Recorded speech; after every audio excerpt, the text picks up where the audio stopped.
భారతదేశ వ్యాప్తంగా hit and run act వల్ల ట్రక్ ట్యాంకర్లు చేపట్టిన ధర్నా నిర్వహించారు. దాని కారణంగా నగరంలో భారీగా పెట్రోల్ డీజిల్ కొరత ఏర్పడింది. దీంతో ఈ ప్రభావం ఫుడ్ డెలివరీ చేసే బాయ్స్ పై పడింది. ఫుడ్ డెలివరీ బాయ్ దాదాపు 3 గంటల పాటు పెట్రోల్ బంక్ దగ్గర క్యూ లైన్లో వేచి ఉన్నాడు. ఈ క్రమంలో ఆ యువకుడికి పెట్రోల్ దొరకకపోవడంతో విసుగు చెంది ఓ గుర్రం తీసుకొని దానిపై ఫుడ్ ఆర్డర్లను డెలివరీ చేశాడు.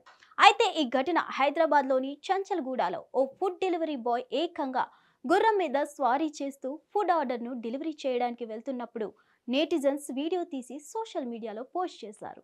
దీంతో ఆ వీడియో కాస్త నెట్టింట తెగ వైరల్ అవుతుంది. రాత్రికి రాత్రే ఫుల్ ఫేమస్ అయిపోయాడు. ఏం ఐడియా గురు అంటూ ఆ ఫుడ్ డెలివరీ బాయ్ పై ప్రశంసలు కురిపిస్తున్నారు.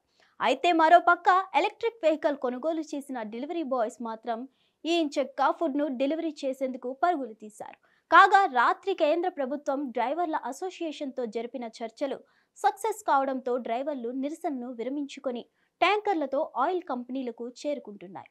ఈ రోజు తెల్లవారుజాము కల్లా హైదరాబాద్ నగరంలో అన్ని పెట్రోల్ బంకులకు ట్యాంకర్లు ఫుల్ లోడ్తో చేరుకున్నాయి. దీంతో రాత్రితో పోల్చుకుంటే పెట్రోల్ బంకుల దగ్గర ప్రస్తుత పరిస్థితులు కాస్త బెటర్గానే ఉన్నాయి.